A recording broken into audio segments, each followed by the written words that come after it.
Hello everyone, कैसे हैं आप लोग? होप सो आप बढ़िया होंगे। मैं बता दूं, मैं भी ठीक हूँ। सर बहुत दिन से गायब थे। हाँ, गायब थे। बुक टैबलेट इशू बहुत, आईपैड मेरा ख़राब ही हो गया। हाँ, स्टार्टिंग टीचिंग में हूँ, रिसोर्सेज अभी लेस है। क्या कर सकता हूँ। बनने दिया हूँ, कल हो सके बन के आ जाएगा। सर आज पढ़ाओगे? नहीं पढ़ाऊँगा विथ माउस सपोर्ट। माउस के साथ पढ़ा दूंगा। सर क्या करने वाला है आज? क्लास तो मैं नहीं डाल पाऊंगा क्योंकि उसके लिए मेरे को समझाने के लिए पेन टैब चाहिए। बट ठीक है, मैं जो बुक से स्टार्ट करने वाला हूँ रिवीजन, उसकी एक झलक दिखाने वाला हूँ। हमारी रिवीजन सीरीज 25 मार्च से स्टार्ट होने वाली है। वो कैसे होगी और उस रिवीजन सीरीज में क्या क्या होगा, आज मैं एक चैप्टर लेके क्या करने वाला हूँ, स्टार्ट करने वाला हूँ। ठीक है सर, स्टार्ट करने वालों। हाँ, स्टार्ट करने वालों। सर बुक तो आई नहीं है। हाँ, नहीं आया। बुक ऑलरेडी डिस्पैच हो चुके हैं। आपको कल ट्रैकिंग आईडी भी मिल जाएगा। बुक मैंने सब निकलवा दी है। जितने ऑर्डर आए थे मैंने आपके पेमेंट के बाद मैंने बुक स्टार्ट कर दिया ऑर्डर करना। ठीक है, अच्छे खासे बुक के ऑर्डर आ चुके हैं। क्वेश्चन बैंक आपने सर बनाया? हाँ, क्वेश्चन बनाया। मेरे पास एक बुक क्वेश्चन बैंक है ऑलरेडी। दो तीन बुक मैंने क्वेश्चन बैंक अपने पास रखा हुआ है। हैंड नोट्स रखा हुआ है। ये हमारी क्वेश्चन बैंक की बुक है, आपको दिख रहा होगा। ठीक है सर, कितने क्वेश्चन है इसमें? चैप्टर वाइज मैंने एक अच्छा कंसाइज क्वेश्चन बनाया विथ एमसीक्यू, विथ थ्योरी। आज एक झलक देख लेंगे उसकी। ठीक है, ज़्यादा बड़ा वीडियो बनाएंगे नहीं क्योंकि रिवीजन है। हम रिवीजन सीरीज स्टार्ट करें, हमारी रिवीजन सीरीज कैसे होने वाली है वो देखने वाले हैं। जिन्होंने ऑलरेडी ये पढ़ा होगा, मज़ेदार मज़ा आने वाला है। जो क्लासेस हमारी पढ़ी होगी और ज़्यादा मज़ा आने वाला है। ठीक है, लेट नहीं करते हैं। 15 to 20 मिनट का रिवीजन सीरीज रखेंगे, अपने हैंड रिटन नोट से रखेंगे। आपके पास आ जाएगा, आप ये वीडियो देख लेना। नहीं तो अभी पीडीएफ है, पीडीएफ देखो। बट मैं, हाँ, एक बात मैं और बोलना चाहूँगा। देखो, क्वेश्चन बैंक मैंने ब्लैक एंड व्हाइट ही रखा है, बट हैंड रिटेन नोट्स को कलरफुल रखा है। मैं आपको बोल रहा हूँ, मैंने पीडीएफ शेयर किया है। आप colourful hand retain notes print करवाना। अगर आपको लग रहा है कि कॉस्ट ज़्यादा आपको पड़ रहा है क्योंकि डिलीवरी चार्ज मैंने इंक्लूड किया हुआ है इसमें, आप हैंड रिटेन नोट्स प्रिंट करवाना। इस नोट्स का मज़ा सर, हैंड रिटेन नोट्स का मज़ा कलरफुल ही है। ब्लैक एंड व्हाइट फिर मज़ा नहीं आएगा। Black and white question bank आप निकलवाओ, बैक में क्वेश्चन बैंक दे रखा है। Notes please please, it's my request, आप हैंड रिटेन नोट्स कलरफुल निकलवाना। मैंने अपने टीम में बोल भी दिया, जितने ऑर्डर्स आते हैं मैं बोला कि उनको पीडीएफ शेयर कर दो आप, बट उनको बोलना है हैंड रिटन नोट्स कलरफुल निकलवाने के लिए। अदरवाइज जो ऑर्डर, क्योंकि देखो कॉस्टली पड़ता ही है, बट आपको अच्छा मिल रहा अपॉर्चुनिटी है। अब उस कॉस्ट से कम में आप हैंड रिटन नोट्स निकलवा लो। ठीक है, चलो लेट नहीं करते, क्लास स्टार्ट करते हैं। सर कौन सा चैप्टर? हमारी सीरीज का स्टार्टिंग चैप्टर जो हम करते आए हैं। सर कौन सा? Companies incorporated outside India. Sir बहुत सारे मैंने बुक्स में देखा है ना, ये बी कैटेगरी चैप्टर है। नहीं, ये ए कैटेगरी का चैप्टर है। 5 to 6 मार्क्स अटेम्प्ट में आ ही रहा है। 4 to 6 मार्क्स के रेंज में रखो, ये एग्जाम में आता ही आता है। और एमसीक्यू मिला के सर छोड़ दो, मैं 70 नंबर की बात कर रहा हूँ। अब उठा लो पेपर जाके किसी अटेम्प्ट का, दिसंबर उठा लो, जुलाई उठा लो। जब सोचो लास्ट के 2 अटेम्प्ट में वो दिख रहा है, तो ये बी कैटेगरी कैसे हो सकता है? चलो स्टार्ट करते हैं। सर इस चैप्टर में देखो, मैं रिवीजन सीरीज कर रहा हूँ। रिवीजन सीरीज, रिवीजन को रिवीजन पर्पस रखना है। ऑलरेडी मैंने इसके 3-4 लेक्चर डाल रखे हैं 1-1 घंटे के। तो आज इसको 20-25 मिनट टारगेट खत्म करने का मेरा। चलो सर, इस चैप्टर का सबसे important definition of foreign company. Definition of foreign company क्या होता है? एनी कंपनी और body corporate which is incorporated outside India, मतलब जो बाहरी बनी हुई है, जो कंपनी इनकॉर्पोरेट हुई है कहाँ? आउटसाइड इंडिया के। एंड मतलब सर प्लस है यहाँ पे, प्लस और मतलब क्या ना, मतलब तीनों कंडीशन सेटिस्फाई होगी तभी ये कंपनी क्या बनेगी?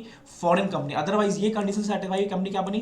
कंपनी से बनी इनकॉर्पोरेटेड आउटसाइड इंडिया। देखो मैं पेन टैब नहीं, मैं माउस को थोड़ा ज़्यादा डिराइव नहीं कर पाऊंगा उसको, बट डिवीजन है, नोट्स बने हुए, प्रॉपर नोट्स है, आराम से समझ जाओगे। ठीक है, एंड मतलब ये तीनों कंडीशन सेटिस्फाई होनी चाहिए। सर कौन तीनों? Sir place of business in India, मतलब कोई कंपनी बाहर बनी है क्या, वो फॉरेन कंपनी हुई? नहीं, बाहर बनी तो कंपनी क्या हुई? Company incorporate outside India. अब उसको फॉरेन कंपनी बनना है तो place of business in India, whether by itself, agent और through electronic mode. Electronic mode से बहुत क्वेश्चन आ रहा है। क्या बोलती है कंपनी ने? क्लाउड सर्विस दिया। हाँ कोई बात नहीं है, इलेक्ट्रॉनिक मोड भी दे सकती है कंपनी। टेलीकॉम्युनिकेशन सर्विस दे सकती है। हाँ दे सकती है। तो फॉरेन कंपनी बनने के लिए क्या करना पड़ेगा? 2 clause 42 क्या बोलता है? एनी कंपनी जो बाहर बनी है प्लस कंपनी का place of business in India चल रहा है। और वो place of business in India मतलब क्या? कोई बिल्डिंग होने से वो कंपनी फॉरेन कंपनी बन गई? वहां पे क्या हो? कंडक्ट बिजनेस एक्टिविटी, मतलब सेल परचेस ये सब चालू हो चुका हो। जब ये तीनों कंडीशन क्यूमुलेटिव सेटिस्फाई होती है ना, तो ये कंपनी क्या कहलाती है? Foreign company. अदरवाइज इसमें कोई भी कंपनी, मान लो ये कंडीशन सेटिस्फाई होगी, कंपनी बाहर बनी और ये दोनों नहीं हुई, तो भैया उसको बोलेंगे company incorporate outside India. मान लो ये कंडीशन सेटिस्फाई हो गई, ये कंडीशन सेटिस्फाई हुई, ये कंडीशन सेटिस्फाई नहीं हुई, तो कंपनी बनेगी इनकॉर्पोरेटेड आउटसाइड इंडिया।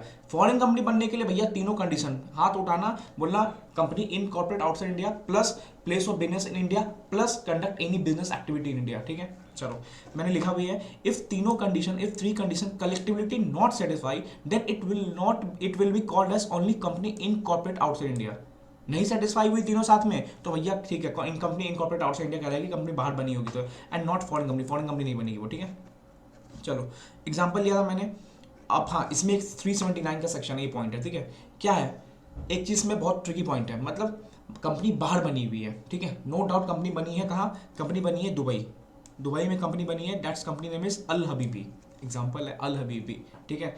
इसके इंडियन सिटीजन या कोई इंडियन कंपनी, ठीक है, क्यूमुलेटिव 50% इक्विटी शेयर्स या paid up equity paid up share capital या प्रेफरेंस शेयर कैपिटल होल्ड कर रही है, तो वो कंपनी बन जाती है Indian company, deemed Indian company मान लेते हैं उसको। मतलब सर नहीं समझा, अगर कोई कंपनी बाहर बनी है, ठीक है, दुबई बाहर बनी है, इनकॉर्पोरेट बाहर हुई है, तो दिमाग में आ रहा है अच्छा कंपनी इनकॉर्पोरेट आउटसाइड इंडिया, इसका मान लो इंडिया में बिजनेस हो रहा है, तो अच्छा ठीक है, कंडीशन और देखेंगे क्या कंटेक्ट बिजनेस एक्टिविटी कर रहा है, प्लेस ऑफ बिजनेस है, तो हम बोलते हैं उसको फॉरेन कंपनी। नहीं, अगर ये कंपनी बाहर बनी है और उसके 50%, कितना से बोला 50%, 50%, 50%, 50% पेड अप शेयर कैपिटल या मान लो प्रेफरेंस शेयर कैपिटल या मान लो कोई भी कॉम्बिनेशन मिला के 50% कौन हेल्ड कर रही है, इंडिया वाले, इंडियन सिटीजन, मान लो बादल इंडियन सिटीजन, सिरात लिमिटेड इंडियन कंपनी, अपेस प्राइवेट लिमिटेड इंडियन कंपनी, मतलब 15% ये कर रही है, 5 ये कर रही है, 30 ये कर रही है, तो तीनों मिला के 30, 5, 35, 15, 50, 50% हो गई। मैंने क्या बोला, 50% कोई भी अगर इंडियन कर रही है ना, इंडियन कोई भी हो, कंपनी हो या इंडियन पर्सन हो, तीनों मिला के अगर 50% हो रहा है ना, या मान लो इंडियन पर्सन अकेले 50 कर रहा है, सिंपल इंडिया वाले 50 कर रहे हैं, तो एक कहने के लिए हो जाता है कि कंपनी घुमाई जा रही है, कहने को कंपनी बाहर बनी है बट कंट्रोल तो इंडिया वाले कर रहे हैं, तो कहने के बस वो फॉरेन कंपनी है तो वो डीम्ड इंडियन कंपनी, ठीक है। तो ये क्या कहलाएगी, deemed company. 50% paid up share capital में इक्विटी एंड प्रेफरेंस दोनों ऐड होगा, ये नहीं बोलेंगे कि सिर्फ प्रेफरेंस ऐड होगा, या ये नहीं बोलेंगे सिर्फ इक्विटी ऐड होगा, 50% में दोनों देखेंगे। मान लो इसने 50%, 30% paid up share capital hold किया है, इसने 5% प्रेफरेंस होल्ड किया है, इसने 15% प्रेफरेंस होल्ड किया है, तो तीनों मिला के 50% में तीनों आएगा, परफेक्ट। चलो यहाँ पे इसको आगे लिखा मैंने, where are not less than 50% of paid up share capital equity preference share capital of foreign company is held by one और मोर इंडियन सिटीजन, जैसे बादल था वहाँ पे, one or more companies incorporated in India, जैसे Indian company कोई थी जैसे सिरात थी वहाँ पे, और any combination shall be treated as deemed Indian company and also we required to comply with other provision. मतलब ये डीम्ड इंडियन कंपनी हो गई और भैया ये सब प्रोविजन अप्लाई करेगी जो भी कंपनीज एक्ट के प्रोविजन है, ठीक है। बस घुमाया जा रहा है, नेता लोग घुमाते हैं पैसा ना, बस ऐसे घुमा रहे हैं। नेता लोग क्या कर रहे हैं, बस कहने को वो कंपनी दुबई में इंकॉर्पोरेट कर दिया, कंट्रोल तो नेता लोग को इंडिया वाले 50% है, मान लो कोई बॉलीवुड स्टार का 50% है, 50% मिनिमम 50%, मैं ये नहीं बोल रहा हूँ 51 या लेस देन 50, एटलीस्ट क्या 50%, 50% से कम हुआ तो 49 हुआ तो भैया वो डीम्ड इंडियन कंपनी नहीं हुई, ठीक है। अब चलो कंपनी तो हमें पता चल गया क्या फॉरेन कंपनी, क्या फॉरेन कंपनी। अब हम देखेंगे सेक्शन 380, वो 379 था, 242 देख लिया, 380 क्या होता है। अब फॉरेन कंपनी इंडिया में आ गई, अब भैया इंडिया में आ गई तो क्या बोलेंगे, तुम अपने आरओसी के पास तो जाओ, इंडिया में जो आएगा उसको आरओसी के पास क्या देना पड़ेगा, दरवाजा खटखटाना पड़ेगा, भैया हम इंडिया में बिजनेस करने आए, आरओसी को बताओ जाके, ठीक है। तो कौन कौन से documents to be deliver to ROC by foreign company. अब वो फॉरेन कंपनी मान लो अल हबीबी क्या हुई, उसको इंडिया में बिजनेस करना था, आगे इंडिया में बिजनेस लगा दी, बिजनेस कंडक्ट एक्टिविटी भी स्टार्ट कर दी, तो भैया उसको क्या करना पड़ेगा, क्या क्या डॉक्यूमेंट सबमिट करेंगे, क्या सेक्शन क्या बोला है डॉक्यूमेंट्स, तो सेक्शन डॉक्यूमेंट देख के याद है ना, सेक्शन 380 क्या क्या डॉक्यूमेंट देने पड़ेंगे, एमओए एओए, हाँ भाई उस फॉरेन कंपनी का एमओए ए होगा, सर्टिफाइड कॉपी ऑफ चार्टेड करते हैं, एमओए को चार्टेड करते हैं, ठीक है, सर्टिफाई होगा। कौन करेगा ये, अल हबीबी कंपनी जो इंडिया में आई है, किसको करेगा अभी सब देखेंगे, पहले क्या क्या करेगा वो देखेंगे। एमओए ए हो गया, डायरेक्टर डिटेल्स हो गया, डायरेक्टर में क्या उसका केवाईसी, सिंपल बात, वो अल हबीबी कंपनी का कौन कौन डायरेक्टर है बताओ भाई हमारे, उसका केवाईसी करवा दो, मतलब name, nationality, address, passport, PAN, email ID जो है, डेन ईमेल आईडी, जितना केवाईसी सिंपल वो डायरेक्टर का केवाईसी करवा देना, ठीक है। वो भी हो गया, तो ये भी कंफर्म करेंगे डायरेक्टर, ऐसा तो नहीं है डायरेक्टर डिस्क्वालीफाई है, सेक्शन 164 में मैंने पढ़ाया है कहाँ कहाँ डायरेक्टर डिस्क्वालीफाइड होता है, वो भी चेक करेंगे, ऐसा नहीं है डिस्क्वालीफाइड डायरेक्टर हो भैया तुम भारत में डिस्क्वालीफाइड, ठीक है, इंडिया में भी डिस्क्वालीफाई करा 164 के तहत, ठीक है। प्रिंसिपल प्लेस ऑफ इंडिया, अब वो इंडिया फॉरेन कंपनी क्या हुई है कि मैंने क्या बोला, फॉरेन कंपनी सुनते ही दिमाग में आना चाहिए अच्छा उसका इंडिया में बिजनेस एक्टिविटी होगा, अदरवाइज नहीं होगा तो वो फॉरेन कंपनी हो गई नहीं, तो सेक्शन ने बोल दिया फॉरेन कंपनी मतलब क्या, उसका बिजनेस एक्टिविटी चल रहा है इंडिया में, तीनों कंडीशन सेटिस्फाई होंगे, याद रखना, ठीक है। मतलब यहाँ पे क्या बोल दिया, principal place of business in India, क्या principal place of India mandatory है, हाँ यार यहाँ पे फॉरेन कंपनी लिखा है, मतलब फॉरेन कंपनी लिखते ही क्या समझ आएगा, उसका बिजनेस एक्टिविटी इंडिया में हो रहा होगा, क्योंकि अदरवाइज ये इंडिया में नहीं हो रहा होता तो फॉरेन कंपनी होता ही नहीं, company incorporate outside India होता। तो कहाँ पे इसका principal place of business India में बताओ, कहाँ पे मतलब क्या यूपी में हो रहा है, गुजरात में हो रहा है, महाराष्ट्र में हो रहा है, महाराष्ट्र में किस स्टेट में हो रहा है ये भी बताओ, इंडिया में कहाँ कर रहे हो, ठीक है। तो MOA AOA director details, director qualified है या नहीं, सेक्शन 164 तक सर्टिफाई करेगा।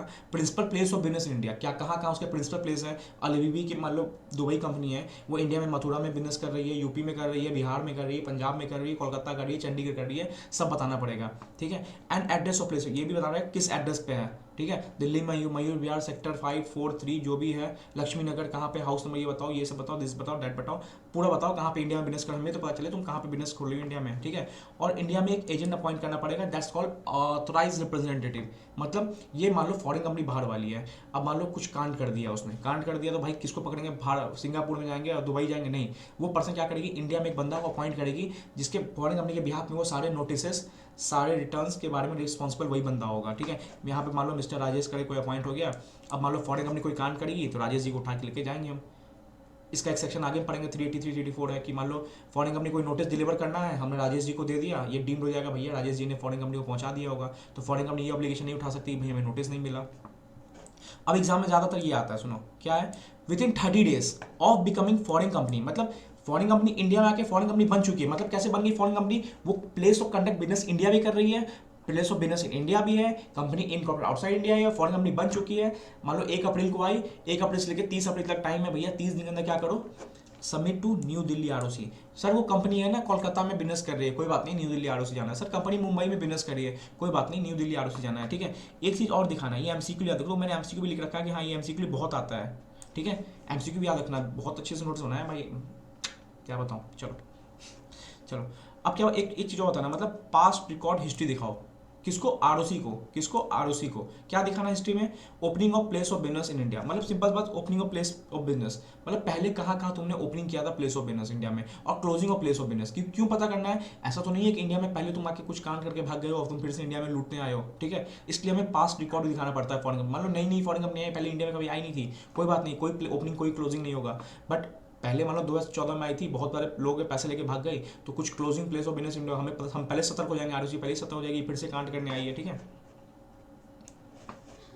ठीक है। अब क्या है, इफ इंस्ट्रूमेंट, ये देखो ये सब एमसीक्यू वाले पार्ट है, if instrument is not in English language, मान लो दुबई की है वो उर्दू में लिखा हुआ है, अब क्या वो उर्दू के सारे डॉक्यूमेंट सबमिट करेगी, नहीं, then a certified translation in English language, exam में फिर ये भी एग्जाम में पूछा जाता है एमसीक्यू में, उसको क्या करना पड़ेगा, सर्टिफाई करना पड़ेगा, कौन से लैंग्वेज में, इंग्लिश लैंग्वेज में, परफेक्ट। चलो section 381 accounts of foreign company, her foreign company क्या करना पड़ता है, अपना अकाउंट्स बनाना पड़ता है, कब, एवरी फॉरेन कंपनी सेल, मतलब mandatory in every calendar, her calendar मतलब 1 जनवरी से लेकर 31 दिसंबर 2017 तक, 31 दिसंबर तक क्या बनाना पड़ेगा, make out balance sheet and PNL account and also submit to ROC, बना तो लिए बट ये मत भूलना ना कि आरओसी सबमिट भी करना है, ठीक है। एमसीक्यू याद रखना है, ये देखो जहां जहां एमसीक्यू बताते चलूंगा।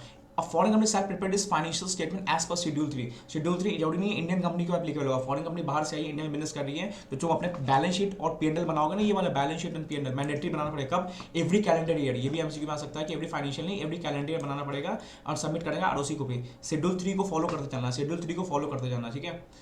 ऑफिस इंडियन बिजनेस, जो भी इंडियन बिजनेस ऑपरेशन है उसको शेड्यूल 3 के हिसाब से बनाना, ये नहीं बनाना है फॉरेन कंपनी बाहर की है और इंडियन बिजनेस कर रही है तो इंडियन बिजनेस कोई और ऑपरेशन शेड्यूल 3 के हिसाब से बनाइए, मान लो कोई फॉरेन ऑपरेशन के हिसाब से बनाई, नहीं, उसको भी शेड्यूल 3 फॉलो करना है।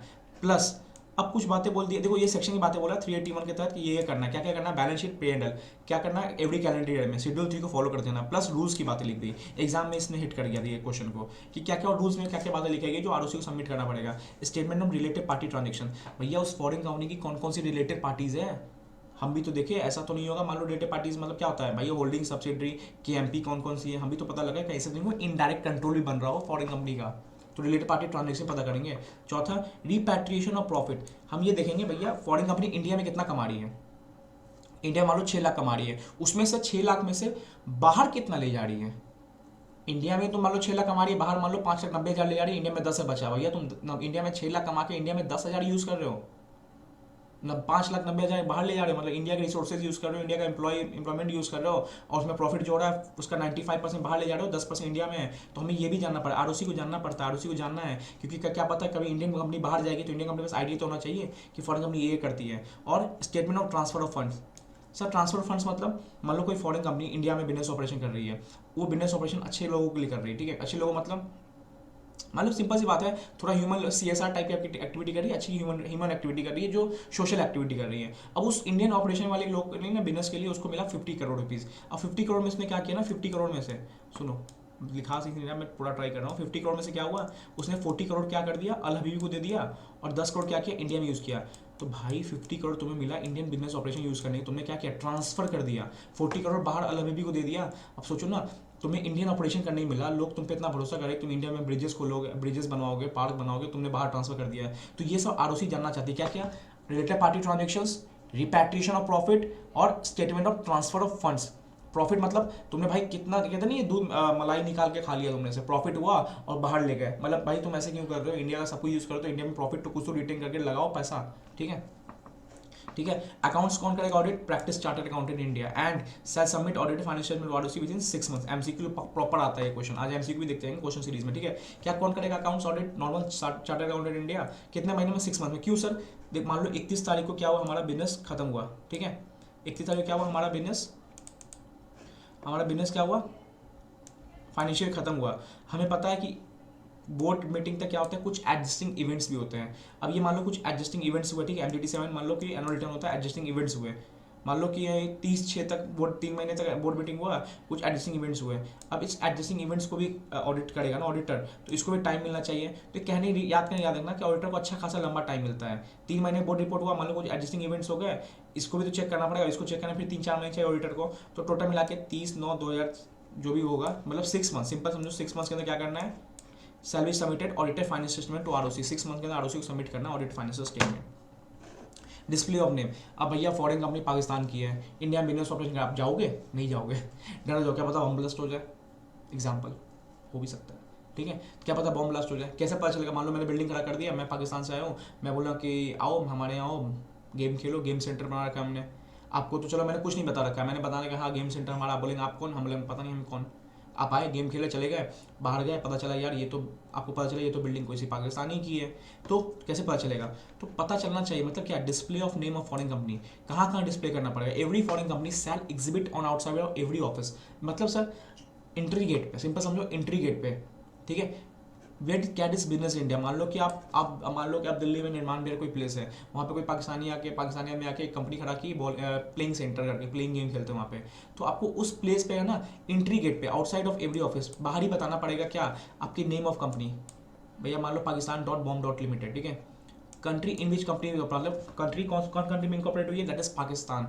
नेम ऑफ कंपनी क्यों बताना पड़ेगा, लोगों को जागरूकता होना चाहिए, आप किस कंपनी में जा रहे हो पैसा लगाने, मान लो किस कंपनी में खेलने जा रहे हो, क्या पता कंपनी बाहर की आई, जैसे आपके कंट्री का अच्छा रिलेशन नहीं है, फ्रेंडली रिलेशन नहीं है, तो name of company that is Pakistan.Bomb.Limited, कुछ भी होगा पाकिस्तान बॉम्ब लिमिटेड। कंट्री कहाँ की, पाकिस्तान की। Name of country in English character, अब मान लो भैया उसने उर्दू में लिख दिया, हम तो चलो हिंदी भी समझ रहे हैं, इंग्लिश समझ रहे हैं, हम तो चलो ठीक है देख लिया, चलो हो गया, हमें क्या लगा, चलो कोई भी हो गया, अंदर चलते हैं खेलते हैं, तो नहीं, उसको भी क्या करना है, इंग्लिश कैरेक्टर। तो एक थंबनेल याद रखना है, फॉरेन कंपनी वाले चैप्टर में ना मोस्टली सब इंग्लिश में ही है, ठीक है।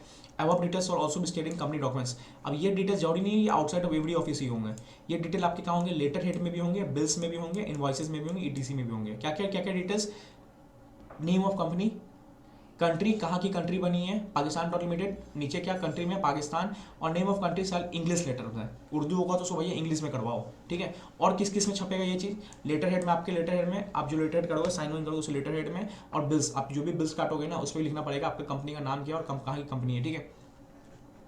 MCQ, जो भी डॉक्यूमेंट्स है इंग्लिश लैंग्वेज में। सेक्शन 383, सर 383 कौन था, ये वाला चीज़ था जो मैंने बताया ना, इंडिया में एजेंट अपॉइंट करना होगा, ठीक है, यही था। मतलब अगर मान लो मैंने उस एजेंट को, या मान लो जो इंडियन ऑथराइज रिप्रेजेंटेटिव है उस फॉरेन कंपनी ने इंडिया में कोई बंदा अपॉइंट किया, मिस्टर राजेश, अगर मान लो उसको हमने कोई नोटिस मिला किससे, ROC को, तो वो इक्वल माना जाएगा, डीम्ड माना जाएगा, क्या डीम्ड माना जाएगा, वो नोटिस सर्व हो चुका है फॉरेन कंपनी को। मतलब बाद में फॉरेन कंपनी ये नहीं बोल सकता कि हमें नोटिस नहीं मिला, भैया ROC ने तुम्हारे इंडियन रिप्रेजेंटेटिव बंदे को नोटिस दे दिया ना, तो ये डीम्ड है कि भैया उस बंदे ने तुम्हें इंटीमेट कर दिया होगा। अब तुम ये बाद में ये नहीं ऑब्लिगेशन उठा सकते सेक्शन 383 के तहत कि हमें नोटिस नहीं मिला, भैया इक्वल और डीम्ड माना जाएगा कि तो नोटिस तुम्हें सर्व हो चुका है, ठीक है। अगर ROC में इंडियन रिप्रेजेंटेटिव को नोटिस दे दिया तो बाद में फॉरेन कंपनी ये नहीं बोल सकता कि नोटिस इनवैलिड है, प्रॉपर मैंने लिखा है, प्रॉपर अगर दिमाग में बैठ चुका होगा, ठीक है।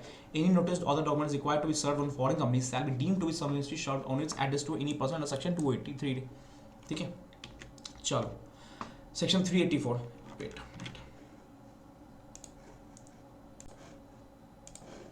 चलो section 384 that is debentures annual returns register of charge CSR, मतलब every foreign company shall follow the following provisions of section of chart companies act 2013। मतलब सर अगर फॉरेन कंपनी ये आई यहाँ पे इंडिया में, ठीक है, और उसकी क्या हुई, CSR की ऑब्लिगेशंस हो गई, मतलब सर CSR मतलब उसका टर्नओवर 1000 करोड़ हो गया, उसका नेटवर्थ 500 करोड़ हो गया, और उसका नेट प्रॉफिट 5 करोड़ एक्सीड कर गया, तो क्या उसको भी CSR करना पड़ेगा? यस, मैंडेटरी CSR करना पड़ेगा। मतलब ये फॉरेन कंपनी ये नहीं बोल सकती कि भैया हमें CSR नहीं करना। अगर फॉरेन कंपनी ने डिवेंचर इशू किया तो उसको भी डिवेंचर होल्डर से ट्रस्टी अपॉइंट करना पड़ेगा। यस, फॉरेन कंपनी ने कुछ लोन लिया सिक्योरिटी पे तो उसको भी चार्ज करना पड़ेगा। यस, तो मतलब सिंपल क्या समझ आया, फॉरेन कंपनी के जो इंडियन कंपनी जो प्रोविजंस थे ना वो पार्टी बाजू फॉरेन कंपनी में लगेंगे। फॉरेन कंपनी ये चीज़ करती है, क्या करती है, डिवेंचर इशू करती है, चार्ज क्रिएट करती है, CSR एक्टिविटी करती है, कभी CSR क्वेश्चन आ सकता है ऐसे लिमिट्स पे, ठीक है। इंक्वायरी, इंस्पेक्शन, इन्वेस्टिगेशन, मतलब ROC का कॉल फॉर इन्फॉर्मेशन आया, ROC के कॉल फॉर इन्फॉर्मेशन में तुमने क्या किया, रिप्लाई नहीं दिया, या रिप्लाई दिया तो इनसफिशिएंट दिया, तो तुम्हारा भी इंक्वायरी इन्वेस्टिगेशन हो सकता है, तुम पे भी CID वाला चैप्टर लग सकता है। प्रोविजन ऑफ सेक्शन 128, मतलब books of account shall be apply to related Indian business, मतलब सिंपल सी बात है, आपको भी AS फॉलो करना पड़ेगा। आपको भी मैंडेटरी जो 7 साल 8 साल का रिक्वायर्ड डॉक्यूमेंट उतना बुक्स अकाउंट मेंटेन करना पड़ेगा। आपको भी true and fair view type सारा बुक्स अकाउंट दिखाना पड़ेगा। सर कितना फीस लगेगा? फॉरेन कंपनी इंडिया में आ गई, ROC को सबमिट करना है डॉक्यूमेंट्स, क्या क्या सबमिट कर डॉक्यूमेंट्स में, KYC वाईसी MOA देख लिया हमने, ठीक है। क्या क्या सब कितने दिन से 30 डेज में सबमिट करेगी, कहाँ से करेगी? New Delhi ROC company incorporate company Kolkata में है तो कोई बात नहीं, new Delhi ROC company Maharashtra में तो कोई बात नहीं, न्यू दिल्ली ROC, ठीक है। सारे प्रोविजन भी क्या लगेंगे, पारी पास मोटेटिस किसको लगेंगे, फॉरेन कंपनी को भी लगेंगे। कौन कौन से, debentures, registration charge, CSR, inquiry, inspection, investigation and books of accounts वाले चैप्टर, ठीक है। फीस कितना होगा sir? Prescribe as may be prescribe. Sir rules में क्या लिखा हुआ है, CG में notify from time to time. Sir क्यों? कंट्रोल है भैया, 500,000 करोड़ कंपनी है, CG ज़्यादा फीस चार्ज करेगा, 200 करोड़ कंपनी है, कंपनी कम फीस, CG कम फीस चार्ज करेगा। परफेक्ट। चलो इंटरप्रिटेशन। सर इंटरप्रिटेशन मतलब जबरदस्ती का इंटर किया गया क्योंकि डिस्प्यूट था। क्यों डिस्प्यूट था? सर्टिफाइड मतलब नहीं पता था इनको। आप भाई सर्टिफाइड मतलब नहीं पता, आपको ही पता होगा सर्टिफाइड में सर्टिफिकेशन का काम बहुत काम किया होगा, अपने आर्टिकलशिप में देखा होगा, आपके बॉस सर्टिफाई करते थे। मतलब क्या होता है, certified in prescribe manner to be correct copy और करेक्ट ट्रांसलेशन। सर क्यों? क्योंकि हम इंग्लिश में ट्रांसलेशन कराते हैं ना, वहाँ पे लिखते हैं सर्टिफाइड होना चाहिए, प्रॉपर इंग्लिश सर्टिफाइड होना चाहिए, तो मतलब करेक्ट ट्रांसलेशन होना चाहिए। मेन इसमें मुद्दा क्या था पता है, ये दोनों आने का, B एंड C। B मतलब डायरेक्टर, भैया दुबई में डायरेक्टर बनते हैं, उस वॉचमैन को डायरेक्टर बोलते हैं हम।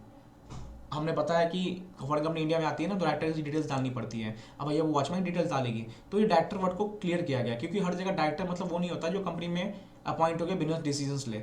दुबई में डायरेक्टर वॉचमैन को बोलते हैं, सिंगापुर में डायरेक्टर स्वीपर को बोलते हैं, मान लो एग्जांपल है, ठीक है। इसलिए बोला क्लियर किया गया। डायरेक्टर मतलब क्या हुआ, वो डायरेक्टर मतलब नाम से नहीं बोला जाएगा, मतलब क्या, any person in accordance with whose directions और instruction of company is provided. हाँ मतलब क्लियर, आपके कंपनी में दुबई में आपको कोई बात नहीं, डायरेक्टर मतलब नहीं पता आपको, बट आपकी कंपनी में कौन डायरेक्शन दे रहा है और किसके इंस्ट्रक्शन के तहत कंपनी चल रही है, उसको डायरेक्टर बोलेंगे, ठीक है। सिंपल मतलब आपका नाम, ये देखो सिंपल सी बात है, डायरेक्टर मतलब वो नहीं जिसका नाम डायरेक्टर है, नहीं, जो क्या कर रही है, डायरेक्शन दे रही है और इंस्ट्रक्शन कर रही है, वो डायरेक्टर है।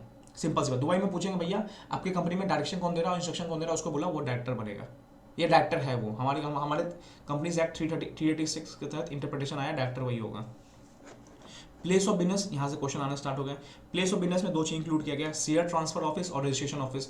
हाँ शेयर ट्रांसफर मतलब शेयर बाहर का शेयर इंडिया में आ रहा है, उसका बस रजिस्ट्रेशन हो रहा है, ठीक है। जैसे DBS की CP दिल्ली में रजिस्ट्रेशन होता है शेयर ट्रांसफर का, उसको ही मानेंगे कि आपका प्लेस ऑफ बिजनेस में इंक्लूड कर लेंगे। क्वेश्चन है इसके एग्जाम में, देखेंगे जबरदस्ती का इंटर किया गया है, 2 क्वेश्चन लगातार पूछ दिया है उसमें क्या क्या इंक्लूड हुआ प्लेस ऑफ बिजनेस में। हमने क्या पढ़ा था, foreign company incorporate outside India, place of business in India, तो वो प्लेस ऑफ बिजनेस में ना, प्लेस ऑफ बिजनेस में क्या बोलेंगे, शेयर ट्रांसफर ऑफिस भी आ गया और रजिस्ट्रेशन ऑफिस में आ गया। अगर कोई जाकर रजिस्ट्रेशन ऑफिस में जाकर रजिस्टर करवाता बंदा, वो भी प्लेस ऑफ बिजनेस में कहलाएगा फॉरेन कंपनी के लिए। परफेक्ट, ठीक है। 387 that is prospectus of foreign company. Sir prospectus मतलब सर उसको पब्लिक शेयर इशू करना है फॉरेन कंपनी को इंडिया में आके, तो क्या वो foreign company public share issue कर सकता है? यस कर सकता है, ठीक है। कैसे कर सकता है सुनो, पहले क्या बोला, no person. Sir no person मतलब पूरा सुन लो फिर बताता हूँ। No person shall issue, circulate और distribute in India any prospectus offering to subscribe for securities of money of company incorporated outside India where the company has not established place of business in India. That's why बताता हूँ और बताता हूँ। Unless the prospectus must be dated and signed. मतलब sir सुनो, no company, no person. Sir person मतलब person क्यों बोला? सर पर्सन क्यों बोला, देखो अभी कंपनी है ना, बनी नहीं है, सुनते जाओ, अभी कंपनी क्या हुई है, बनी नहीं है। सुनो अभी कंपनी क्या है, बनी नहीं। यहाँ पे सर क्या आएंगे, यहाँ पे दोनों आएंगे, मतलब दोनों मतलब कंपनी इनकॉर्पोरेट आउटसाइड इंडिया हुई या फॉरेन कंपनी हुई, उसका प्लेस ऑफ बिजनेस इंडिया में नहीं भी हो, वो भी क्या कर सकता है, प्रोस्पेक्टस इशू कर सकता है। मतलब सिंपल मैं बोलूँ दुबई सुनो अभी सुनो पूरा समझा, तो ये इंपॉर्टेंट है, सुनो। मान लो मैं बोलूँ दुबई में कोई कंपनी है अल हबीबी, वो कंपनी अल हबीबी दुबई में इनकॉर्पोरेट हुई है, बट उसका प्लेस ऑफ बिजनेस इंडिया नहीं है और वो कोई कंडक्ट इंडिया नहीं करे, क्या वो फॉरेन कंपनी हुई? नहीं, वो कंपनी क्या हुई? Company incorporate outside India. तो क्या वो कंपनी प्रोस्पेक्टस इशू कर सकती है? यस, वो कंपनी प्रोस्पेक्टस इशू कर सकती है। मतलब यहाँ पे भले उस कंपनी का प्लेस ऑफ बिजनेस इंडिया हो या ना हो, सिंपल बात है, वो कंपनी बाहर की भी हो, वो इंडिया में आके प्रोस्पेक्टस इशू करके पैसा रेज कर सकती है। सर नो पर्सन मतलब क्यों यहाँ पे नो पर्सन क्यों यूज़ किया? कंपनी की बात चल रहा है, पर्सन कहाँ से आ गया? देखो, अब वो कंपनी है ना, बनी नहीं है, ठीक है, सुनो यहाँ पे बनाता हूँ कुछ। अब वो कंपनी है ना, बनी नहीं है, कंपनी का आइडिया बस आया इस प्रोमोटर को, फॉरेन कंपनी का आइडिया, ये कंपनी बनाने जा रहा है, अब उसको चाहिए पब्लिक पैसा, अब ये निकाल रहा है प्रोस्पेक्टस। तो कंपनी जब बनी नहीं है तो कंपनी कैसे इशू कर देगी प्रोस्पेक्टस? तो उसके बिहाफ में जब प्रोमोटर इशू करता है ना, इसलिए यहाँ पे यूज़ किया गया प्रोमोटर, नो पर्सन, इस प्रोमोटर के लिए, क्योंकि अभी कंपनी बाहर वाली मानी दुबई कोई कंपनी है, इन्हें सोचा कि अल हबीबी बनाऊंगा, अब बनाऊंगा तो पब्लिक से पैसा चाहिए, इशू करना पड़ेगा, अब वो पब्लिक से पैसा इशू करने जा रहा है, ठीक है। तो सिंपल सी बोल रहा है प्रोस्पेक्टस, इसके बाद बोल रहा है कि कोई प्रोस्पेक्टस इशू नहीं होगा जब तक क्या होगा वो प्रोस्पेक्टस डेटेड एंड साइन, भैया साइन होना चाहिए प्रोमोटर के द्वारा, ठीक है, और डेटेड होना चाहिए, हाँ आज 24/12/2022 को डेट डेटेड है, ठीक है। अब क्या बोल रहा है? It also contains particulars with respect to following matters. सबसे पहले क्या होना चाहिए? देखो, नो पर्सन क्यों बोला गया? कंपनी अभी बनी नहीं है, कंपनी पैसा चाहती है, कंपनी प्रोस्पेक्टस इशू करना चाहती है, इसलिए वो प्रोमोटर भी क्या कर सकता है? प्रोस्पेक्टस इशू कर सकता है, बट प्रोस्पेक्टस क्या होना चाहिए? Must be dated and sign. Otherwise dated and sign नहीं हुआ तो कोई पर्सन क्या कर सकता है? प्रोस्पेक्टस इशू नहीं कर सकता, ठीक है। No person shall issue prospectus distributed in India, ठीक है, नहीं कर सकता। अदरवाइज डेटेड एंड साइन होना चाहिए। परफेक्ट पहला मैंडेटरी पॉइंट क्या है? Prospectus must be dated and sign, और it also contains particular with respect to following matter. क्या क्या पार्टिकुलर्स? इनएक्टमेंट, कंपनी किस एक्ट में बनी है? जैसे हमारा कंपनीज कहाँ बनती है? कंपनीज इनकॉर्पोरेट आउटसाइड, सॉरी, हमारी कंपनीज कहाँ की बनती है? कंपनीज एक्ट 2013 या एनी अदर प्रीवियस लॉ, हो सकती है फ्रांस की कंपनी है, फ्रांस एक्ट 2013 का कुछ होगा, ठीक है। तो कौन सा इनएक्टमेंट में वो कंपनी इनकॉर्पोरेट हुई है? उस कंपनी का MOA AOA, that's called principal chartered documents constitution of law. कहाँ पे वो एमओए एओए इनएक्टमेंट रखा हुआ है इंडिया में? मान लो हमें, मैं पब्लिक में, मैं उस फॉरेन कंपनी में पैसा लगा रहा हूँ एज अ पब्लिक, मैं उस फॉरेन कंपनी का एमओए पढ़ना चाहता हूँ, तो वो एमओए कहाँ रखा हुआ है इंडिया में? यूपी में रखा हुआ है, महाराष्ट्र में रखा हुआ है, कहाँ पे रखा हुआ है? मैं वो पढ़ना चाहता हूँ, तभी मैं पैसा लगाऊंगा। एमओए एओए में पढ़ के क्या होगा? हमें कंपनी के क्या पता चलेंगे? जैसे क्लॉजेज नहीं होते हैं, clause, office clause, object clause, हमें कंपनी का ऑब्जेक्ट पता चलेगा, कंपनी के इंटरनल रूल्स रेगुलेशन पता चलेंगे, ठीक है। और क्या चौथा, address in India where such MOA and AOA enactment is situated, India में कहाँ पे वो सिचुएटेड है, ठीक है। अब some are not in English language, simple से वही बात आ गई, इंग्लिश लैंग्वेज नहीं है तो इंग्लिश लैंग्वेज करवाओ, ठीक है। चौथा, date on which company incorporated, किस दिन वो कंपनी बनेगी, बनी है, नहीं बनी है तो नहीं बताना ये। Whether any place of business in India, if so, मतलब सर क्यों बोला इफ सो? मैंने क्या बोला, यहाँ पे कंपनी इनकॉर्पोरेटेड आउटसाइड इंडिया वाला भी क्या कर सकता है? पैसा रेज कर सकता है, जरूरी नहीं है फॉरेन कंपनी होना पड़ेगा इसको। अदरवाइज क्या बोला, अगर प्लेस ऑफ बिजनेस इंडिया है तो बताओ उसका principal place of business in India, ठीक है। और क्या बोला, it also contain the matter specified under section 26, matter related to prospectus. Prospectus में क्या क्या मैटर आते हैं? समरी प्रोस्पेक्टस, ये प्रोस्पेक्टस, वो प्रोस्पेक्टस, बस इतना याद रख लेना। 26 वाले matter, that like vision of company क्या है, नंबर ऑफ शेयर्स कितने इशू कर रहे हो, ऑब्जेक्टिव क्या है कंपनी का, कंपनी विजन क्या, मतलब कंपनी भाई लिखेगा कंपनी, मैं कंपनी को है ना ऐसा पहुंचाना चाहता हूँ ना, मान लो टायर का कोई बिजनेस किया, मैं बोलना चाहता हूँ अगर कोई कार में टायर लगेगा ना तो हमारा कंपनी का लगेगा, इसलिए हम प्रोस्पेक्टस निकाल के इशू करना चाहते हैं पब्लिक शेयर। तो कंपनी का विजन क्या बताना पड़ेगा, ठीक है। Provided that 1 2 3 of our point, मतलब सर ये इनएक्टमेंट वाला, एमओए वाला, और इंडिया में कहाँ पे ये एमओए एओए सिचुएटेड है, ये तीनों पॉइंट के बारे में बता रहा है। Shall not apply in case of prospective issue more than 2 years after the date at which company is entitled to commence business. Simple सी बात है, इफ कंपनी, देखो कंपनी, मैंने क्या बोला, कंपनी नहीं बनी है तो पर्सन आता है, पर्सन मतलब कौन? वो प्रोमोटर इशू करता है। बट कंपनी बन चुकी है और कंपनी बने हुए 2 साल से कंपनी अपना बिजनेस चला रही है, तो कंपनी भैया सेटिस्फाई, कंपनी ठीक है, कंपनी प्रॉपर स्टैब्लिश कंपनी है। एक काम करो कंपनी, तुम अपना इनएक्टमेंट मत देना, अपना एमओए मत देना, और ये भी मत बताना कंपनी का एमओए इनएक्टमेंट कहाँ सिचुएटेड है, ठीक है। तो कंपनी को रिलैक्सेशन दिया कि आप इतना मत देना, ठीक है। तो 1 2 3 पॉइंट, अब point shall not be apply, नहीं लगेगा अप्लाई इफ कंपनी बन चुकी है, ठीक है, और कंपनी अपना बिजनेस स्टार्ट कर चुकी है, ठीक है। अब 2 चीज इंपॉर्टेंट है, क्या प्रोस्पेक्टस एग्जिस्टिंग मेंबर को भी देना पड़ेगा? नहीं। According to provision of this section, state that requirement of issuing prospectus shall not apply in relation to securities of companies to existing members. भैया नहीं, हमेशा न्यू मेंबर्स को दिया जाता है प्रोस्पेक्टस, नया नया लोगों को फंसाना है, एग्जिस्टिंग मेंबर को फंसाना नहीं है, ठीक है। और क्या बोल दिया, the requirement of prospectus shall not apply in respect of those shares and security which are previously issued like bonus shares। bonus share issue कर दिया तुमने, उसके रिगार्डिंग prospectus मत इशू करना, ठीक है। मतलब existing shares ऑलरेडी है, राइट शेयर्स है, इसके रिगार्डिंग इशू नहीं करना, मतलब prospectus इसलिए नहीं इशू करना है जो न्यू बंदों को फंसा रहे हो ना, इतना समझ लो। उसके लिए एग्जिस्टिंग मेंबर के नो प्रोस्पेक्टस, अगर उसको कोई सिक्योरिटी इशू कर रहे हो एग्जिस्टिंग मेंबर को, कोई प्रोस्पेक्टस देने की जरूरत नहीं है, ऑलरेडी वो फंसे हुए हमारी कंपनी में, नए लोगों को फंसा रहे हैं तभी प्रोस्पेक्टस देना पड़ता है। एमओए पढ़ेंगे वो भी एमओए नहीं देना पड़ेगा कब, जब कंपनी बन चुकी है और कंपनी का 2 साल से बिजनेस स्टार्ट हो चुका है, ठीक है। अब देखो 388 क्या बोला, प्रोविजन टू एक्सपर्ट कंसेंट। अब भैया तुमने प्रोस्पेक्टस निकाल लो, प्रोस्पेक्टस में तुमने लिख दिया कि मुकेश अंबानी जी हमारे साथ बने हुए हैं, उनका 1000 करोड़ रुपये हमारी कंपनी में लगा हुआ है, तो ऑब्वियस बात है लोगों को क्या होगा, इन्फ्लुएंस होंगे, लोग बोलेंगे यार इसकी कंपनी मुकेश अंबानी जी है, चलो यार पैसा लगाते नहीं। इसलिए बोला गया कि भैया एक्सपर्ट का कंसेंट देना पड़ेगा, मतलब इतना ही फेंकने के लिए एक्सपर्ट कंसेंट चाहिए। तुम फेंक रहे हो कोई बात नहीं, बट एक्सपर्ट का कंसेंट लेके फेंको, ठीक है। मतलब लिखो मुकेश अंबानी पैसा दिया है, बट तुम्हारे एक्सपर्ट ने क्या होना चाहिए, अपना कंसेंट देना चाहिए। तो no prospectus offering for subscription of securities company incorporate outside India और फॉर्म और will not be special place of business in India where prospectus include statement proposing to be made by expert. Simple सी बात है, कोई prospectus नहीं issue होगा, या कोई कंपनी जो बन चुकी है या कंपनी बनने वाली है जिसका प्लेस ऑफ बिजनेस इंडिया है या कंपनी प्लेस इंडिया नहीं है, जब प्रोस्पेक्टस क्या हो, एक्सपर्ट का कंसेंट हो और हैज़ नॉट गिवन, अब उसने नहीं दिया हो और हैज़ बिफोर डिलीवर। सिंपल सी समझो, मैं समरी बता देता हूँ इस सेक्शन का, तो वर्डिंग अलग अलग लॉ की वर्डिंग टिपिकल है, थोड़ी समझा देता हूँ। तुम्हें फेंकना है ना, एक्सपर्ट का कंसेंट लेके फेंकना, मतलब विदाउट कोई प्रोस्पेक्टस, एक्सपर्ट के कंसेंट के बिना नहीं इशू होना चाहिए। मतलब सिंपल सी बात है, प्रोस्पेक्टस इशू कर रहे हो तो एक्सपर्ट कंसेंट के साथ प्रोस्पेक्टस इशू होगा होगा होगा।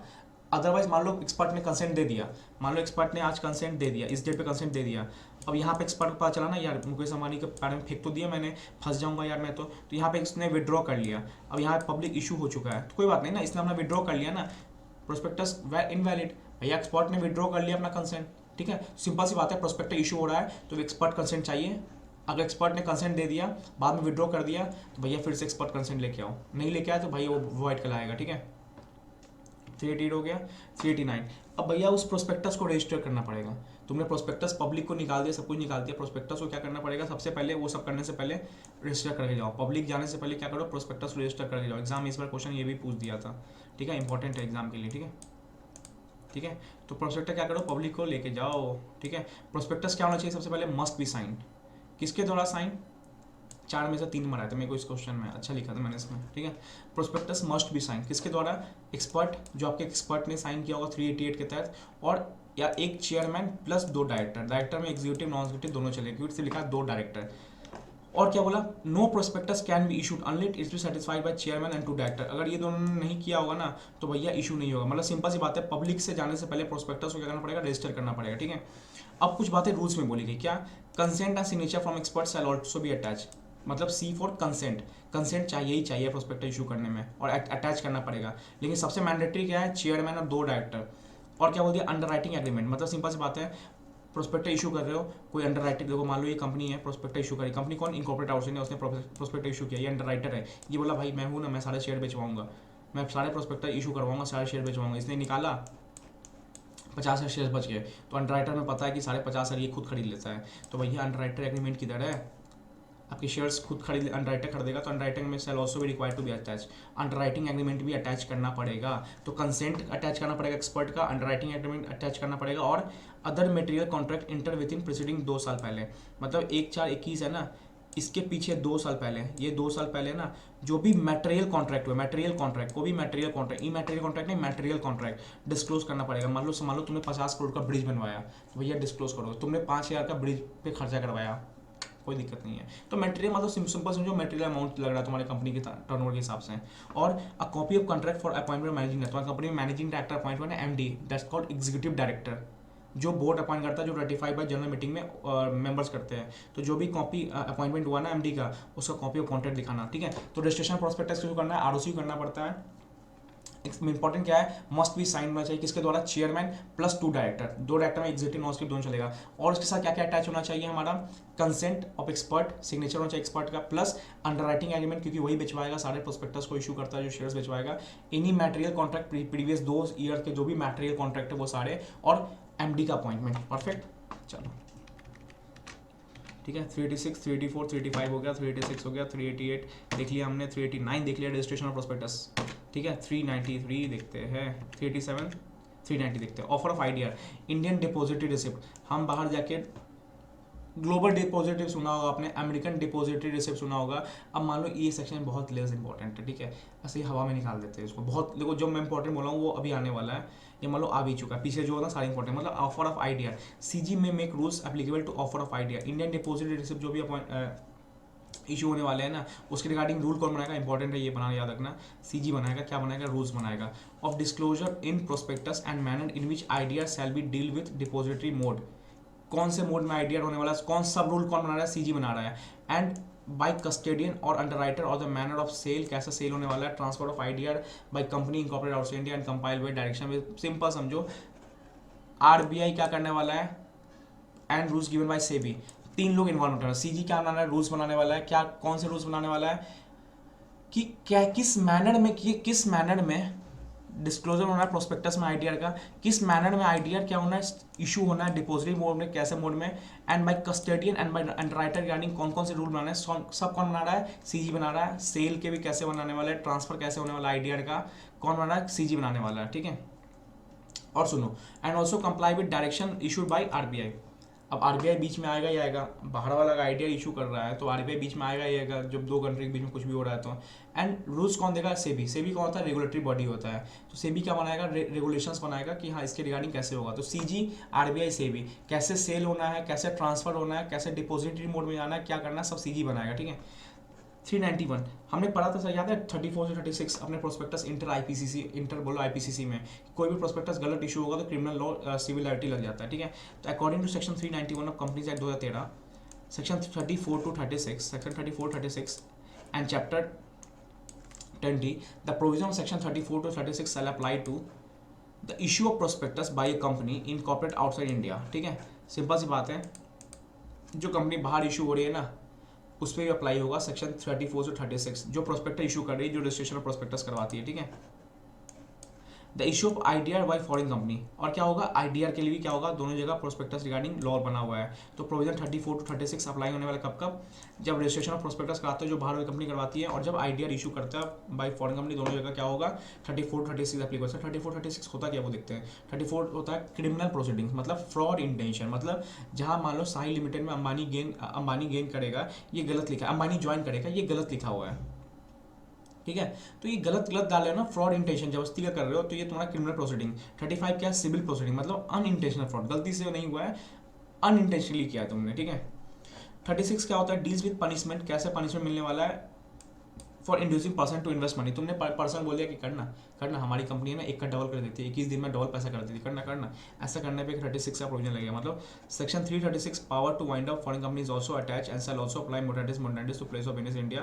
अगर तुमने कुछ डिफॉल्ट किया, कुछ फ्रॉड किया, तो तुम्हें फाइंडिंग कंपनी के प्रोविजंस भी लग सकते हैं। सोचो ना, मजाक के लिए बोला गया 379 से 393 के प्रोविजंस फॉरेन कंपनी में, इस चैप्टर में भाई देखते थे कितने प्रोविजन आ गए, डिवेंचर भी आ गया, सीएसआर भी आ गया, अब तो बोला वाइंडिंग अप के प्रोविजन भी लग जाएंगे आप पे, तो बस 34 36 भी आ गया। तो कहने के लिए 12 सेक्शन है, टोटल मिला के 25-30 सेक्शन लग जाते हैं इसके अंदर।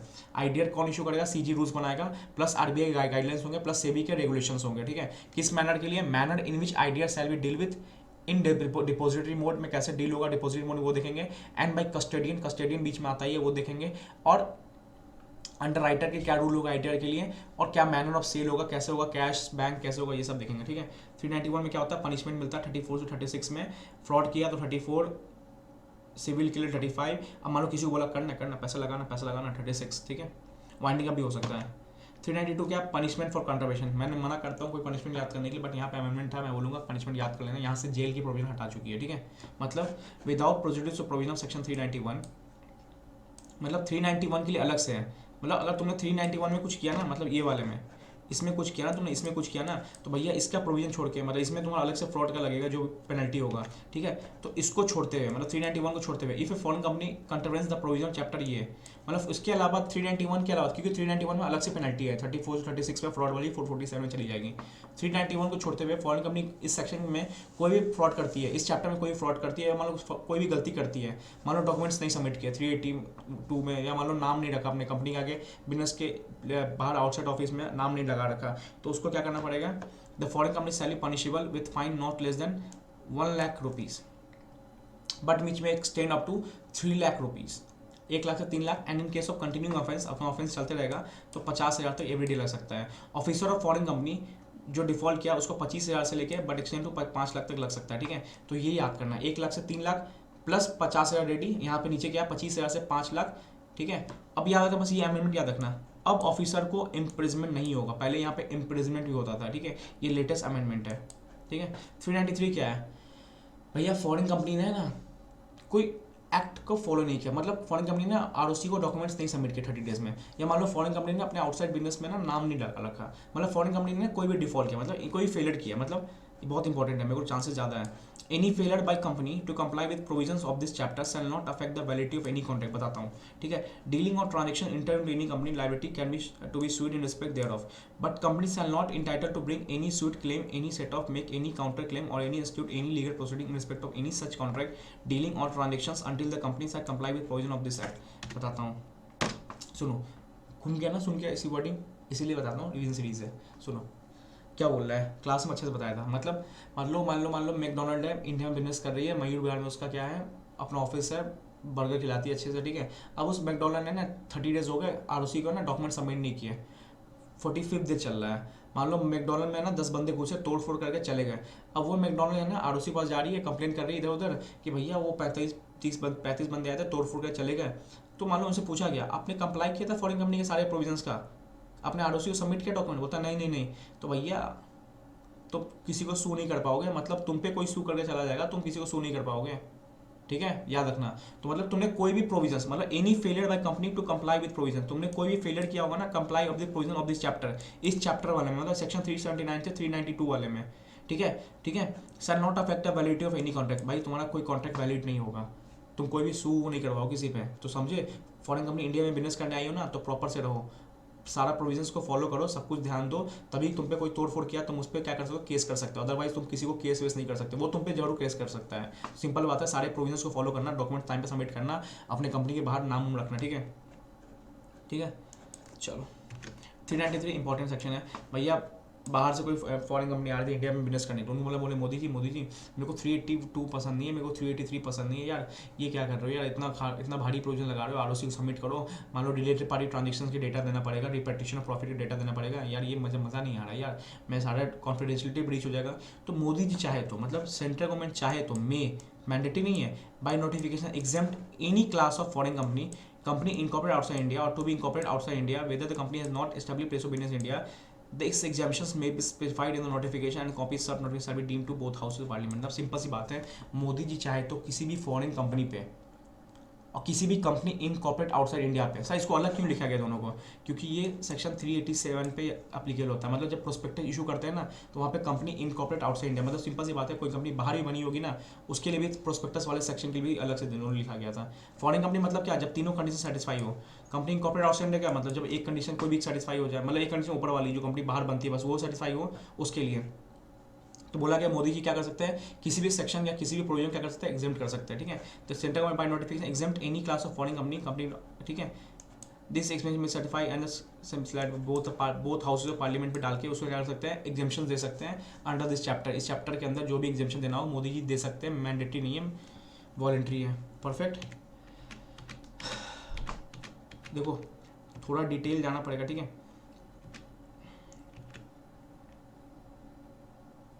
ठीक है चलो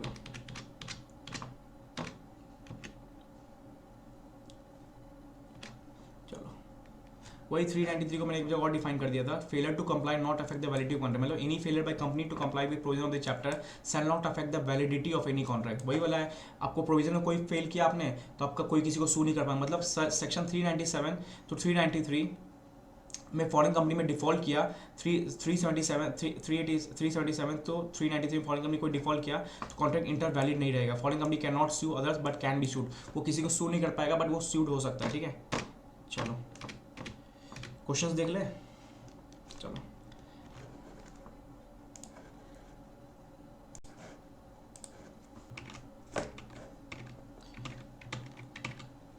चलो स्टार्ट करते हैं क्वेश्चन बैंक, ठीक है। 15 मिनट्स एमसीक्यू भी हो जाएंगे, कुछ क्वेश्चन भी देख लेंगे, ठीक है। सर क्यों बजाया, जरूरी है, एग्ज़ाम पास आ रहे हैं, 20 दिन बचे, 20 नहीं सॉरी 60 दिन बचे हैं, यही सब सुन के मोटिवेशन मिलने वाला है आपको, सच बता रहा हूँ। ठीक है, आँख लगा देना है, ऐसे ही सुनाते रहूँगा बीच में, ठीक है, मज़ा आएगा यार। रिवीजन सीरीज खत्म करते हैं, चलो विद क्वेश्चन देखना है, मतलब थोड़ा टाइम लगेगा बट विद क्वेश्चन सारा हो जाएंगे आपके साथ। चलो बुक की रीडिंग, ठीक है, प्रॉपर मैंने बना दिया सारे क्वेश्चंस को, मैंने जितने बेस्ट क्वेश्चंस मैंने लिए हैं, मैं रिपीटेड क्वेश्चंस कम किए मैंने। 600 पेजेस का क्वेश्चन बैंक करने से अच्छा है यार इतना कर लो, बहुत हो जाएगा। 300 पेज का क्वेश्चन बैंक काफ़ी है। रिपीटेड क्वेश्चन मैंने पूरे कोशिश की कि रिपीटेड क्वेश्चन जो सेम प्रोविजन मिलते हैं वो हटाने की कोशिश की है, ठीक है। चलो पहला क्वेश्चन, ठीक है, कुंगल Hyundai holding industry limited incorporated in China, Chennai नहीं China, establish a place of business at Mumbai, the chartered documents consider the companies manager in Chinese local language. सबसे ज़्यादा समझ आ रहा होगा आपको चाइनीज लैंग्वेज, नहीं भाई हमें क्या चाहिए होता है, हमें इंग्लिश लैंग्वेज चाहिए होता है, हमने पढ़ के आया अभी, ठीक है। तो ये देखो क्वेश्चन पढ़ते पढ़ते बहुत कुछ सीख लेंगे हम लोग, ठीक है। It is required to file a certified translation of about document ROC. हाँ भैया आरओसी सबमिट करना होता है, कहाँ की ROC, new Delhi ROC, who can authenticate. अभी देखो ये क्वेश्चन है ना आपको सेक्शंस में नहीं मिलेंगे, ठीक है, इसलिए मैंने ये क्वेश्चन डाला कि क्वेश्चन सेक्शन में नहीं है। क्या हमें ये पता है क्या, देखो अब इसके आंसर सिंपल बताता हूँ, वेरी वेरी इंपॉर्टेंट, क्यों, क्योंकि ये प्रोविजंस में कहीं कहीं पे नहीं है, क्योंकि रूल्स की बातें कभी कभी हर जगह रूल्स नहीं मिलता है। सुनो क्या बोला, ऑल द डॉक्यूमेंट्स, सिंपल से बोलता है कि वो नई कोई कंपनी है चाइना में बनी है, उसका चाइनीज लैंग्वेज है, हमें पता है क्या करना पड़ता है, उसको इंग्लिश ट्रांसलिफाई करना पड़ता है, ठीक है। तो all the documents required to file with registered by foreign company shall be in English language, हमने पढ़ा है, ठीक है। And where English document not English language, उसको क्या करना पड़ता है, ड्यूली सर्टिफाई करना पड़ता है, ट्रू सर्टिफाई मतलब ट्रू मैनर में। अब देखो ये इंपॉर्टेंट क्या है ना, यहाँ पे सर्टिफाई मतलब क्या दिया, किससे सर्टिफाई करना पड़ता है, ये क्वेश्चन मैंने इसलिए डाला है ना क्योंकि वो प्रोविजंस में बातें नहीं दिखाएगा, किससे सर्टिफाई करवाएंगे हम, ठीक है। तो where such transaction is made with in India it shall be authenticated by, किसके द्वारा, एन एडवोकेट, अटॉर्नी और pleader entire to appear before any court. भैया सिंपल समझाऊँ, कोई भी एडवोकेट से करवा देना जो हाई कोर्ट में क्या करता है, अपनी केस अपील जाके लड़ता है वहाँ पे, ठीक है। या an affidavit of a competent person having in the opinion registrar and adequate knowledge of language original of English. Simple सी बात है,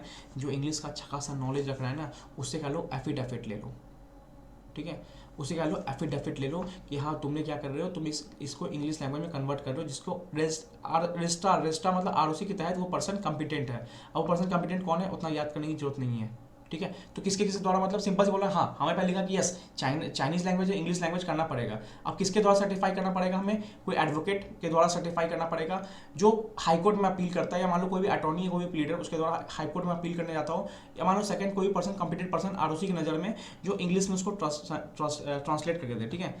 ये इंपॉर्टेंट मैंने इसलिए डाला कि क्वेश्चन कहीं मिलेगा नहीं जल्दी, आपको मिलेगा तो ये क्वेश्चन करना पड़ेगा, बहुत बहुत बहुत इंपॉर्टेंट, क्योंकि क्वेश्चन का प्रोविजंस लॉ में नहीं लिखे कहीं पे अच्छे से, ठीक है। In the instant case, Qinghai Holding Industry Company Limited can translate the related documents within India and this are authenticated by person mentioned on the overview. Simple सी बात है, यस इंग्लिश में करवा के मेंशन करके आरओसी सबमिट करना पड़ेगा। Second क्या बोला, XNSE the company foreign company registered in UK में बनी है, ठीक है, बाहर कंपनी रजिस्टर्ड हुई है, देखेंगे प्लेस ऑफ बिजनेस इंडिया है कि नहीं है। And carrying out trading activity with principal place of business in Chennai, yes Chennai में क्या करे, ट्रेडिंग एक्टिविटी मतलब प्लेस ऑफ बिजनेस चेन्नई में है और ट्रेडिंग एक्टिविटी करे, yes that's 242 satisfy foreign company हो गई। Since the company did not obtain registration और make arrangement to file return register having, अब कंपनी ने क्या किया, रजिस्ट्रेशन नहीं लिया, कोई रिटर्न फाइल नहीं किया, ठीक है। रजिस्ट्रेशन मतलब मान लो जीएसटी रजिस्ट्रेशन, मान लो कुछ भी रजिस्ट्रेशन नहीं लिया और रिटर्न्स नहीं फाइल किया, मान लो MJT7 या कुछ फाइल नहीं किया। अब रजिस्ट्रेशन क्या कर रहा है, रजिस्ट्रार मतलब ROC having jurisdiction intent to serve a show cause notice, अब वो नोटिस सर्व करना चाहता है on the foreign company.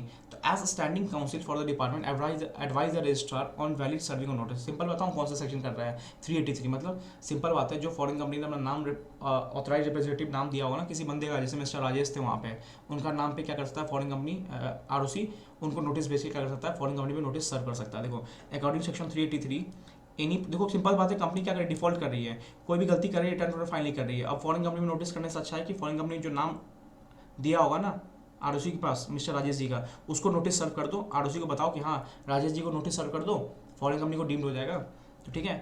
Any process notice और other documents required to be served on foreign company shall be deemed to sufficiently serve if address to any person whose name deliver to ROC under section 380। जहाँ document submit करते हैं ना तो वो foreign company नाम भी देता है मिस्टर राजेश जी का कि भैया जो भी हम कांड करेंगे मिस्टर राजेश जी को नोटिस सर्व करना, हम मानेंगे डीम्ड सर्व है, ठीक है। हेंस द रजिस्टर में सर्व द कुसो को notice by the following the above provision, वही मिस्टर राजेश जी। चलो क्या बोला, सुनो, एज पर प्रोविजन कंपनी से 2013 क्वेश्चन नंबर 4 देखते हैं। What is status of XYZ limited company incorporated in London UK which has share transfer office at Mumbai. क्या share transfer office place of business में काउंट करेगा, यस हमने interpretation में देखा था, इससे क्वेश्चन आया था, तो इंटरप्रिटेशन में share transfer office, registration office भी इंक्लूड होता होगा, ठीक है। तो सिंपल सी बात है, फॉरेन कंपनी में any company body incorporated outside India which has a place of business in India whether itself agent ये conduct any business activity in India according section 386। Place of business में क्या हो गया, share transfer registration office हो गया। इस पर question पूछ दिया एग्जामिनेशन, बात खत्म। अब बोला कहाँ पे डॉक्यूमेंट सबमिट करना पड़ेगा, कोलकाता की कंपनी है भैया, आरओसी दिल्ली, हमने पढ़ा है, ठीक है।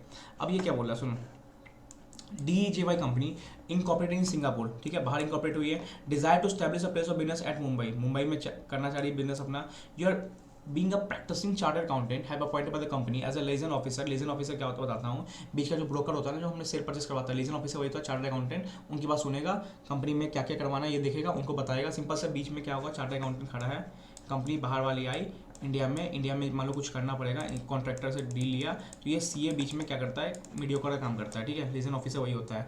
फॉर कंप्लायंस ऑफ फॉर्मल ये examine the provision company 2013 state the documents you are required to furnish. कौन कौन डॉक्यूमेंट्स फर्निश करने पड़ेंगे, सेक्शन 380 याद आ रहा होगा, कौन कौन से भैया, एमओए एओए, डायरेक्टर कौन कौन से है, डायरेक्टर डिस्क्वालीफाई है कि नहीं है, इंडिया में कोई ऑथराइज रिप्रेजेंटेटिव अपॉइंट करना पड़ता है, और डायरेक्टर की केवाईसी भैया, name address place business email ID phone number सब, ठीक है। तो देखो certified copy of MOA AOA, ठीक है। कॉन्स्टिट्यूशन डिफाइन द कंपनी इसमें नॉट इन इंग्लिश में ट्रांसफर करवाओ। Memorandum and articles MOA and AOA. Full address of register office place of company, address कहाँ पे है, इसका प्रिंसिपल ऑफिस बताओ। लिस्ट ऑफ डायरेक्टर्स, कौन कौन से डायरेक्टर है कंपनी के वो बताओ, ठीक है। उसके अलावा रूल्स बता दिया, डायरेक्टर क्या किया, डायरेक्टर का नाम, surname, former name, father name, date of birth, simple KYC करवा रहा है ये, residential address, nationality, income tax, PAN number, ये membership number, this DIN number, ये नंबर, वो number, this number, that number. Particular opening and closing place of business India बताया था मैंने, ओपनिंग और क्लोजिंग दोनों बताओ, क्योंकि हमें पता चला कितना कांड किया तुमने पहले में, ठीक है। और क्या देना पड़ता है, डिक्लेरेशन दैट कोई भी डायरेक्टर क्या है, डिस्क्वालीफाइड नहीं है, और एनी अदर इन्फॉर्मेशन मैल प्रिस्क्राइब, मतलब रूल्स में बताया गया वो भी इन्फॉर्मेशन प्रिस्क्राइब करना पड़ेगा।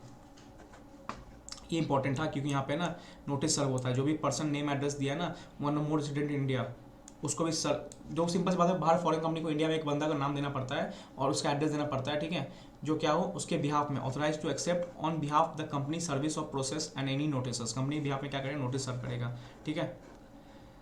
अभी फिर क्वेश्चन पूछ दिया, मैं क्या बोला, बस इंटरप्रिटेशन में 2-3 क्वेश्चन आए हुए हैं, मतलब as a provision company 2013 what is the status of XYZ limited company incorporated in London which has a share transfer office. हमने ध्यान लिया है कि भैया शेयर ट्रांसफर ऑफिस भी प्लेस ऑफ बिजनेस में इंक्लूड होता होगा, तो ठीक है, बस इसमें याद रखना, इसमें डीम्ड माना है कि इंडिया, इट में भी प्रिज्यूम्ड, इसने डीम किया कि उस शेयर ट्रांसफर ऑफिस में क्या हो रहा है, बिजनेस एक्टिविटी हो रहा है, क्योंकि हमें पता है ना फॉरेन कंपनी बनने क्या होना पड़ता है, बाहर की कंपनी हो, place of business in India हो, तो शेयर ट्रांसफर ऑफिस होने से क्या होता है, वो place of business in India होता है, बस वहाँ पे क्या होना चाहिए, बिजनेस एक्टिविटी होनी चाहिए, तो एज्यूम कर दिया है कि वहाँ बिजनेस एक्टिविटी है तभी ये फॉरेन कंपनी बन गई है, ठीक है। MCQ देखते हैं, विदेशी limited of foreign company establish principal place of business India at Kolkata West Bengal. The company delivered various document to ROC, state the number of days, कितने डेज, 30 डेज, ठीक है, 30 डेज। अब देखो अब आपको दिखाना में आएगा 30 डेज, 30 डेज 2 जगह है, तो 30 डेज कहाँ पे भैया, न्यू दिल्ली, कहीं भी कंपनी कहीं भी हो, ये उसका क्वेश्चन है, डाइजेस्ट का क्वेश्चन, ठीक है, तो कंपनी कहीं भी हो, new Delhi ROC with in 30 days, ठीक है, perfect. Robusten Limited company registered in Thailand, although it has no place of business in India, yet it doing online business telemarketing, ठीक है, सिंपल सी बात है, मैंने क्या बोला, place of business in India through itself, through agent और through any electronic mode, ठीक है, तो ये इलेक्ट्रॉनिक मोड में है, तो ये लंबा चौड़ा आंसर दे दिया, इलेक्ट्रॉनिक मोड में क्या क्या आता है, ठीक है। ये मैं बोलूँगा आपको ज़्यादा याद रखने में नहीं, मेरे को रिवीजन मान लेना कि all related data communication service like email, cloud ये सारे आते हैं, फाइनेंशियल स्टेटमेंट, टेली मार्केटिंग, ये सब क्या आता है, टेली कम्युनिकेशन इलेक्ट्रॉनिक मोड में आता है।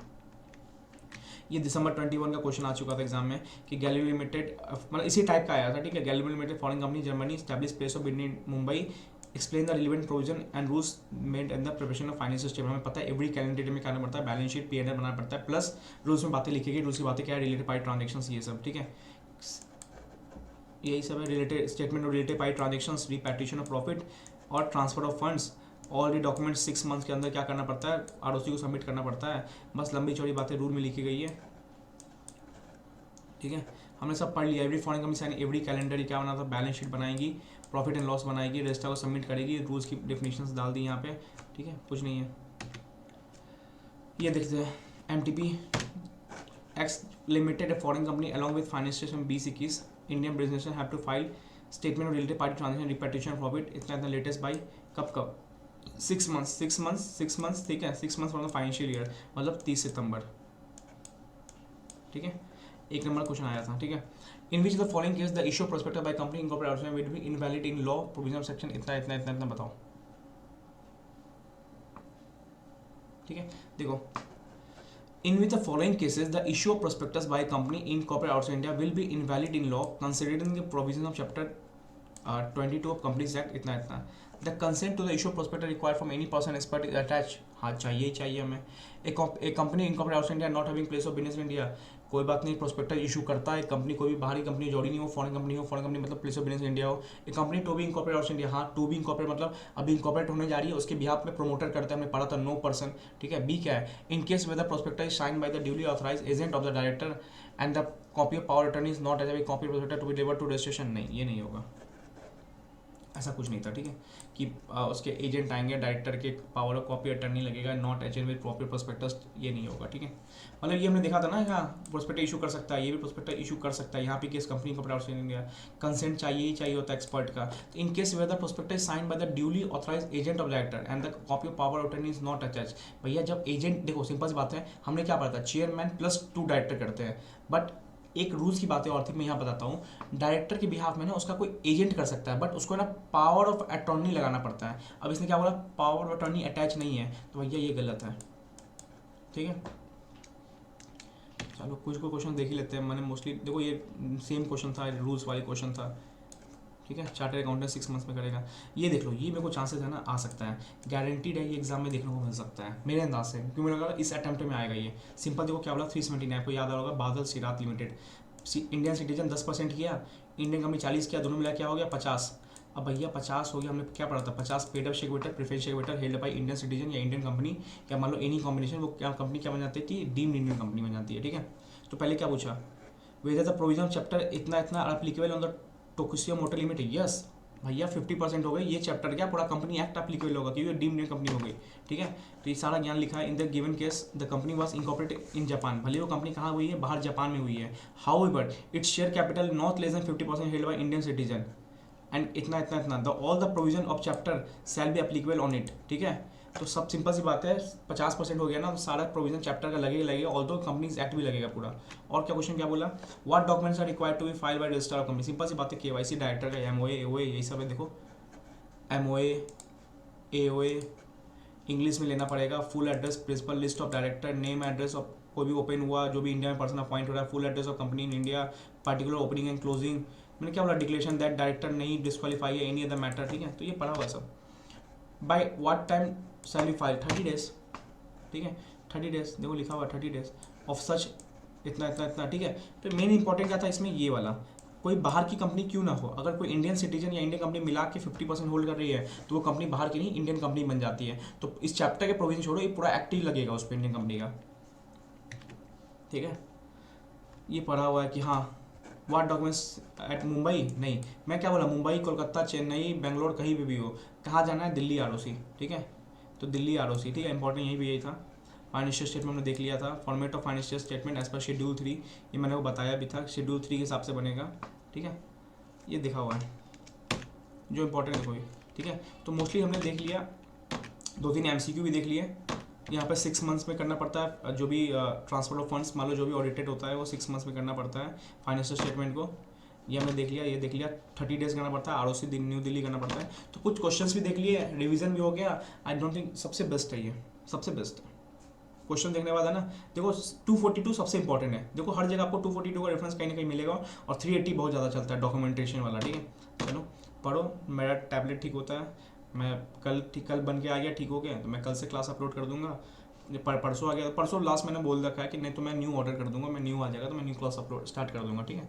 समझ लो यार, थोड़ा तो आप समझ सकते हो मेरा भी कि स्टार्टिंग है, स्टार्टिंग समझ लो। अभी रिसोर्सेज मेरे पास प्रॉपर है नहीं, जितने रिसोर्सेज मैं पूरा ट्राई करता हूँ आपको प्रोवाइड करने का, ठीक है। थोड़ा आप सपोर्ट कर सकते हो यार, आप क्लासेस को शेयर्स कर दो, अपने फ्रेंड के साथ शेयर कर दो, सब्सक्राइब आपने कर ही रखा है, मैं पूरा ट्राई कर रहा हूँ, ठीक है। तो ये हो गया आपका पहला चैप्टर, हमारी यही सीरीज 25 चलेगी। मैंने एक चैप्टर डाल दिया है, बुक आपके पास ऑलरेडी आज बुक निकल चुकी है, 3 to 4 डेज आपके हाथ में बुक रहेगी, जिसके बाद क्वेश्चन सेट क्वेश्चन पेपर होंगे आपके पास, क्वेश्चन बैंक भी आ जाएगा, और आपके पास ये समरी नोट्स भी आ जाएंगे। प्रॉपर रिवाइज करेंगे, हर एक समरी नोट्स आके प्रॉपर पढ़ते हुए चैप्टर खत्म करेंगे। 6 नंबर का चैप्टर आते ही आता है, ठीक है। चलो good night, all the best, पढ़ते रहो।